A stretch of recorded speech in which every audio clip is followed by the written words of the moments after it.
Hello साथी, आज हामी फेरि लिएर आएको छौँ बिल्डिङ कन्स्ट्रक्सन र यसमा हामी सर्ट क्वेसन गर्छौँ र यसमा फाउन्डेसन बढी छ। फाउन्डेसन समेट्छ र यो फाउन्डेसनका पुरै फाउन्डेसन यसमा समेटेको छ। त्यसैगरी ध्यान दिएर पढ्नुहोला। सबभन्दा पहिला बिल्डिङ केलाई भन्छ? What is building? Building is the one of the most important structure constructed by the civil engineer द्वारा जुन स्ट्रक्चर constructed गर्दछ त्यसलाई बिल्डिङ भनिन्छ। It is type of the structure in which not a civil engineer required but also mechanical, electrical and sanitary man power are required. यसमा चाहिँ mechanical, electrical र sanitary मैन power सबै मिलेर एउटा बिल्डिङ भन्छ। त्यसैगरी हामी यहाँ हेर्छौँ, any structure constructed or whatever material whether used or human habitation or not and which include foundation, plinth, wall, floor, roof, building, service। जो बिल्डिङ हुन्छ त्यसमा हाम्रो यो सबै foundation, plinth, wall, floor, roof सबै इन्क्लुडेड हुन्छ। र टेम्पोररी स्ट्रक्चर हामी केलाई भन्छौँ? Like a tent, tarpaulin, shelter, these are not considered as a building। यिनीहरूलाई हामी बिल्डिङमा कन्सिडर गर्दैनौँ। पार्ट्स अफ बिल्डिङ टु टाइप्सको हुन्छ, सब स्ट्रक्चर र सुपर स्ट्रक्चर। सब स्ट्रक्चर हामी केलाई भन्छौँ? Below the ground level called, जुन पोर्सन हाम्रो ग्राउन्ड लेभल भन्दा तल हुन्छ त्यसलाई हामी सब स्ट्रक्चर भन्छौँ। सुपर स्ट्रक्चर केलाई भन्छौँ? ग्राउन्ड लेभल भन्दा माथि जुन हाम्रो पोर्सन हुन्छ त्यसलाई हामी सुपर स्ट्रक्चर भन्छौँ। र the portion of the structure between the ground level and floor level is called plinth. र के अरे ग्राउन्ड लेभल र फ्लोर लेभलको जुन बिचमा स्ट्रक्चर हुन्छ त्यसलाई हामी प्लिन्थ भन्छौँ। कम्पोनेन्ट अफ द बिल्डिङ यो भयो, यो सबै त्यति इम्पोर्टेन्ट छैन। टाइप्स अफ लोड, कति टाइपको लोड हुन्छ? हाम्रो 3 टाइपको हुन्छ, डेड लोड, ल्याब लोड अनि वाइन्ड लोड। डेड लोडमा आउँछ self weight of the buildings, live लोडमा आउँछ furniture, man and snow. Furniture आउँछ, म्यान आउँछ र स्नो आउँछ, हाम्रो स्नो भनेको हिउँ। वाइन्ड लोडमा आउँछ the strength of the wind is normally determined by the PART scale। हाम्रो यो इम्पोर्टेन्ट छ, सोध्न सकिन्छ। त्यो के अरे वाइन्ड लोड के डिटरमाइन गरिन्छ भने त बाउट स्केलमा। अनि यसको it is normally place over 10 metre above the ground and consist 0 to 12 न्युमेरिकल। नर्मली यो 10 मिटर भन्दा माथि हुन्छ। फाउन्डेसन हामी फाउन्डेसन केलाई भन्छौँ? Foundation is the lowest part of the structure below the ground level which is direct contact with the ground and transmit all the dead load, lab load and other load to the soil with the structure of the rest। हामी जुन बिल्डिङको lowest part हुन्छ त्यसलाई हामी foundation भन्छौँ र फाउन्डेसनले नि हाम्रो बिल्डिङको load जस्तै ल्याब लोड भयो, डेड लोड र अदर लोड जे जति लोड छ त्यो लोडलाई नै हाम्रो फाउन्डेसनले सोइलमा ट्रान्सफर गर्छ। र यहाँ दिएको छ the minimum depth of the building foundation. Minimum depth कति हुनसक्छ बिल्डिङको होइन, बिल्डिङ फाउन्डेसनको? जस्तै छ in practice 1 metre to 1.5 metre हामी लिन सक्छौँ। फर लोड बेरिङ वालको लागि हामी 90 सेन्टिमिटर लिन सक्छौँ। स्यान्डी सोइलको लागि 80 सेन्टिमिटर टु 100 सेन्टिमिटर लिन सकिन्छौँ। Clay soil is 90 centimetre to 160 centimetre लिन सक्छौँ। रकी सोइल इज 5 to 50 लिन सक्छौँ। जस्तै हाम्रो आयो पर्पज अफ फाउन्डेसन, यो त सबैलाई थाहा छ, त्यो इम्पोर्टेन्ट छैन। टाइप्स अफ फाउन्डेसन 2 टाइपको हुन्छ, सेलो र डिप। सेलो हामी केलाई भन्छौँ? Shallow foundation is usually defined as the foundation that place funding depth with the less than the width or beneath foundation is जुन जसको डेप्थ चाहिँ विड्थ भन्दा कम हुन्छ त्यसलाई इक्वल र कम हुन्छ त्यसलाई हामी सेलो फाउन्डेसन गर्छौँ। जस्तै यहाँ डिफ्रेन्ट टाइपको सेलो फाउन्डेसन दिएको छ। जस्तै छ ए नम्बरमा स्प्लिट फुटिङ।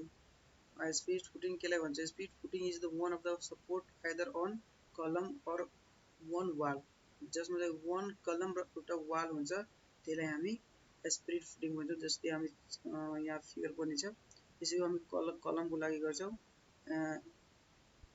जस्तै यहाँ छ यो छ स्प्लिट फुटिङ। जस्तै म तपाईँलाई भन्छु, जस्तै यो भयो सिङ्गल स्प्लिट फुटिङ, अनि यो चाहिँ स्टेप फुटिङ भयो, अनि यो स्लोप फुटिङ भयो। जस्तै हामी यहाँ यसमा हेर्न सक्छौँ लेन्थ विथ के अरे length and width the ratio must be equal to 1 and 2 हुन्छ। र स्पिड यसको हामी रेसियोमा एल डिभाइडेड बाई डब्लु यानि कि 1 and 2 लेख्न सक्छौँ। It is 9 and also isolated footing, र यसलाई हामी आइसोलेटेड फुटिङ पनि भन्छौँ। जस्तै आयो continuous footing. Continuous footing support or र of the 3 or more columns, जुनमा चाहिँ 3 र 3 भन्दा बढी कलम्स हुन्छ, त्यसलाई हामी कन्टिन्युस फुटिङ भन्छौँ। जस्तै यो हाम्रो कन्टिन्युस फुटिङ हो। र अरू केही दिएको छ, they have limit with and continue under all column. यसको लिमिट विथ हुन्छ, जति कलम हुन्छ त्यसको अन्डरमा लिमिट के अरे विथ हुन्छ। त्यसै गरी stiff foundation, the length of the footing is much more than the width of the footing is called stiff footing. Stiff footing हामी केलाई भन्छौँ? Length is much more than width, width भन्दा length चाहिँ त्यसको ठुलो हुन्छ। मच मोर देन विड्थ के अरे लेन्थ हाम्रो विड्थ भन्दा मच मोर देन मतलब धेरै ठुलो हुन्छ, त्यसलाई हामी स्टिफ फुटिङ भन्छौँ। कम्बाइन्ड फुटिङमा आयो हाम्रो the footing which is support 2 or more column is termed as the combined footing। दुई वा त दुई भन्दा बढी कलम मिलेर बनेको लाई हामी कम्बाइन्ड फुटिङ भन्छौँ। जस्तै हामी यसलाई हेर्न सक्छौँ, यो हाम्रो कम्बाइन्ड फुटिङ हो, यो मेरो कम्बाइन्ड फुटिङ हो। जस्तै यसको सेप हाम्रो triangle, rectangle, trapezoidal and square हुन सक्छ। The combined footing is provided on the following when a column are very near to the each other and their individual footing overlap। हाम्रो कलम के अरे एकअर्कामा के अरे नियर हुन्छ, क्लोज हुन्छ, त्यसलाई त्यसपछि हामी यो कम्बाइन्ड फुटिङ युज गर्छौँ। when bearing capacity of soil is less, जहाँ सोइलको बेरिङ क्यापासिटी कम हुन्छ, सोइल त्यो लोड सहन सक्दैन, त्यस्तो ठाउँमा हामी कम्बाइन्ड फुटिङको युज गर्छौँ। स्टेप फुटिङ हम के लिए when 2 or more isolated footing connected by a beam, दुई र दुई भन्दा बढी के अरे दुई दुई भन्दा बढी कलम कनेक्टेड बाई बीम। जस्तै हाम्रो एउटा यो फुटिङ भयो हैन, अर्को यो फुटिङ भयो, के अरे यो भयो हैन, अनि यो बीचमा बीमको सहायताले कनेक्ट भएको हुन्छ, त्यसलाई हामी के अरे स्टेप फुटिङ भन्छौँ। Mat or raft, mat foundation. Mat is combined footing that cover entire area beneath the structure and support all wall and column। जति पनि हाम्रो स्ट्रक्चर छ वाल र कलमको त्यसमा हामी बनाउँछौँ यस के अरे हाम्रो स्ट्रक्चरको जति पनि लोड आउँछ त्यस के अरे म्याट फुटिङमा आउँछ। त्यसै गरी यसलाई हामी ऱ्याप फाउन्डेसन पनि भन्छौँ। यसको बेरिङ क्यापासिटी लो, यसको बेरिङ क्यापासिटी लो हुन्छ। Foundation cover more than 50% area, जो 50% एरियालाई हामी त्यो फाउन्डेसन कभर गर्न सक्छौँ। फेरि त्यसपछि आयो हाम्रो ग्रिलेस फाउन्डेसन, यो त्यति इम्पोर्टेन्ट छैन, त्यसको फाउन्डेसन इज लिमिट 1 to 1.5 हुन्छ। bearing capacity of soil is less, bearing capacity of soil is soil less हुन्छ, soil को bearing capacity less हुन्छ, हामी यो युज गर्छौँ। त्यसै गरी स्टेप फुटिङ, जुन स्टेप वाइज स्टेप हामी गर्न गर्छौं जस्तै यो हामी स्टेप बाइ स्टेप भनेको हामी यहाँ हेर्न सक्छौं स्टेप बाइ स्टेप भनेको यो हाम्रो हो स्टेप पुटिङ त्यसमा स्टेपमा हामी के अरे step by step existing ground is the from slope त्यसै गरी हामी मसिन फुटिङ केलाई भनिन्छ मसिनको सपोर्टले हामी गर्छौं त्यसलाई मसिन फुटिङ भन्छ र weight of the foundation should be 2.5 to 3.5 times to weight of the machine हुन्छ deep foundation हाम्रो आयो deep foundation is greater than the breadth then it's called deep foundation जसको breadth भन्दा deep धेरै हुन्छ के भनेको छ depth of the foundation is greater than the with भन्दा जसको डेप्थ धेरै हुन्छ त्यसलाई हामी डीप फुटिङ भन्छौं डीप फुटिङमा हाम्रो के दिएको छ it is provided when the load of the superstructure is heavy and bearing capacity of soil is poor deep foundation हामी यस्तो ठाउँमा गर्छौं जहाँ सुपरस्ट्रक्चर इज हेभी हाम्रो बिल्डिङको लोड धेरै छ र बेयरिङ त्यहाँको सोइलको बेयरिङ क्यापासिटी पुअर छ भनेको बेयरिङ क्यापासिटी छैन त्यस्तो ठाउँमा हामी डिप गर्छौं डिप फाउन्डेसन जस्तै हाम्रो डिपमा आयो pile foundation is the type of the deep foundation in which load taken by the bearing and friction this type of do not have a footing यसमा फुटिङ चाहिँ हुँदैन यो फाउन्डेसनमा पाइल फाउन्डेसनमा the different type of the pile foundation are follow तल दिएको छ end bearing piles used to transfer load through water of the subsoil to suitable bearing stratum एउटा जस्तै हामी यहाँ हेर्न सक्छौं के रे सुटेबल बेयरिङ स्ट्राटममा जुन लोड आउँछ त्यसको अनुसार हामी त्यो फाउन्डेसन लगाउँछौं त्यसलाई हामी इन्ड बेयरिङ पाइल भन्छौं friction pile used to transfer load through the friction and friction द्वारा जुन लोड हाम्रो सोइलमा जान्छ त्यसलाई हामी फ्रिक्सन पाइल्स भन्छौं जस्तै यो हाम्रो फ्रिक्सन पाइल हो यो हाम्रो इन्ड बेयरिङ पाइल हो compaction pile used to compact the loose granule soil thus increase the bearing capacity used to compact loose granule soil जुन granule soil जो लूज हुन्छ thus increase the bearing capacity thus increase the त्यसै गरी हाम्रो यो हो यसलाई हामी compaction line भन्छौं pile भन्छौं tension pile to protect the structure from the uplift pressure को जुन कन्स्ट्रक्सनमा अपिक प्रेसर हुन्छ त्यसको लागि हामी टेन्सन पाइल प्रोभाइड गर्छौं जस्तै हामी यो हाम्रो टेन्सन पाइल यस्तो हाम्रो टेन्सन पाइल हुन्छ र यो फाइल चाहिँ ब्रिजमा मोस्ट सुटेबल हुन्छ यो फाउन्डेसन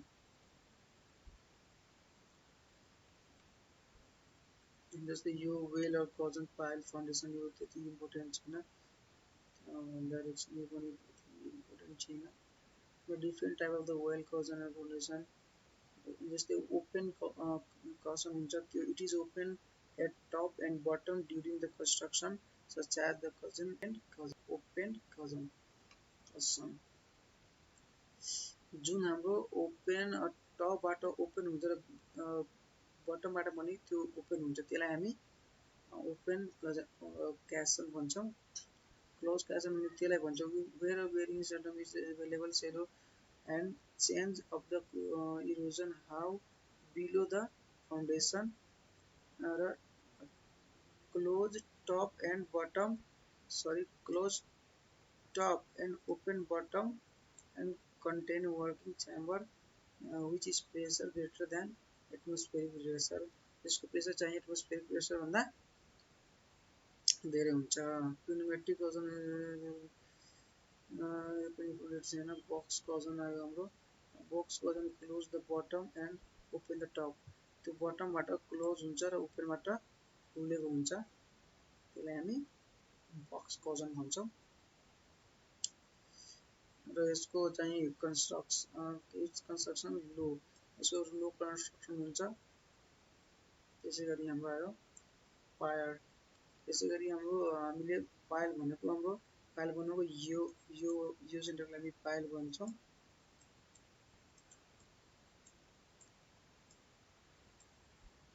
मोस्टली पायर र पाइल हामी त्यो ब्रिजमा युज गर्छौँ। जस्तै यो हाम्रो पायर भयो, जुन फाउन्डेसनको तल जुन हुन्छ,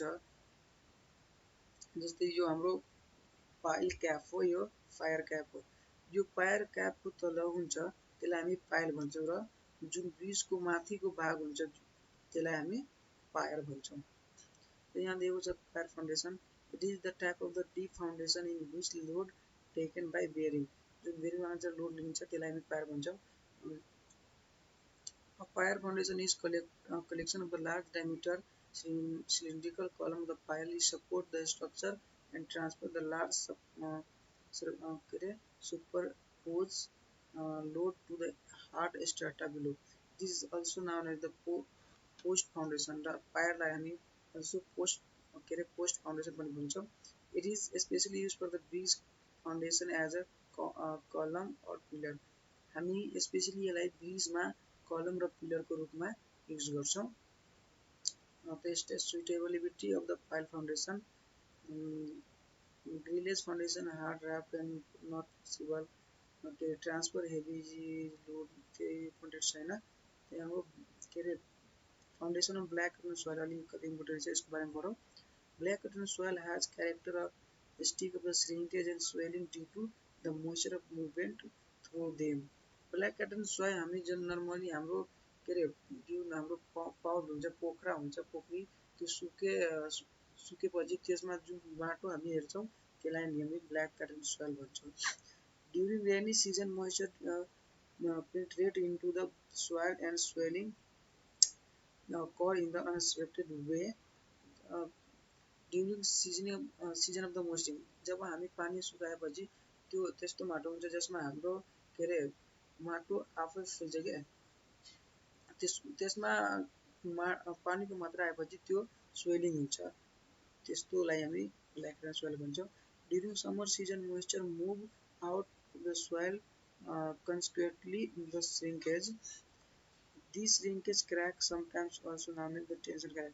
र त्यसपछि सुकेपछि जस्तै पाउन्ड हाम्रो सुकेपछि त्यसमा त्यसमा भएको मोइस्चर हट्छ, निस्किन्छ र त्यसमा आउने क्र्याकलाई नि हामी टेन्सन क्र्याक भन्छौँ। र त्यो टेन्सन क्र्याकको विड्थ चाहिँ 15 सेन्टिमिटरदेखि 2 मिटरसम्म डिपसम्म हुन सक्छ।